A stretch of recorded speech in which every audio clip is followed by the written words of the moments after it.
Forte liesse ici à l'esplanade du bord de mer. Atmosphère des grands jours, intense moment de mobilisation de l'ensemble des forces vives du pays. Festivités marquant le 65e anniversaire de l'accession du Gabon à la souveraineté internationale. Célébration doublement historique, rappelant le combat des devanciers face aux colons. Célébration de la liberté, la toute première sous l'ère de la Ve République. L'arrivée solennelle du président de la République, chef de l'État, à bord de son command-car marque le début des festivités. Dans un décor républicain soigneusement orchestré, succédant à une parade des enfants de troupe du Prytanée militaire de Libreville, dans une belle démonstration de leur savoir-faire à travers des figurines rappelant leur détermination à servir le Gabon et à le préserver de tout obstacle. Les enfants de troupe, dans une précise réalisation, ont mis en évidence le chiffre 65, symbolisant le 65e anniversaire de la fête de l'indépendance du Gabon. S'en est suivi le passage des enfants de troupes des pays amis qui, lui, a laissé place à la parade militaire proprement dite. Les troupes à pied, les démonstrations aériennes et les colonnes motorisées ont rythmé le défilé.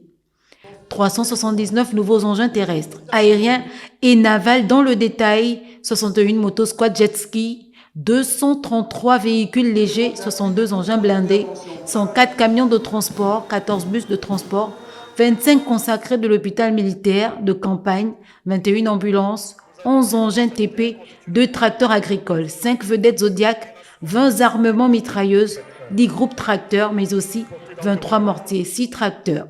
Des aéronefs également à l'honneur. La gendarmerie nationale a lancé les hostilités de ce défilé pédestre.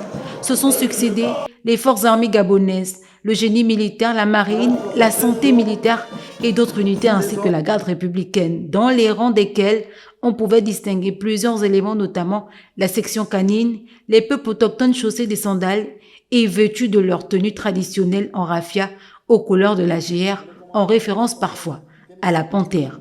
Également des bérets verts revêtus de la tenue sankaradite de la libération, des parachutistes moteurs spécialisés dans le renseignement, mais surtout la section d'intervention spéciale, dont le passage a été rythmé par le chant d'allégeance au président.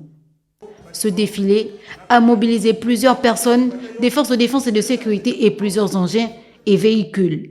Cette édition 2025 a mis en lumière une armée modernisée, rajeunie et dotée de nouveaux équipements dans un contexte de restauration continue du pays et de réaffirmation de notre souveraineté.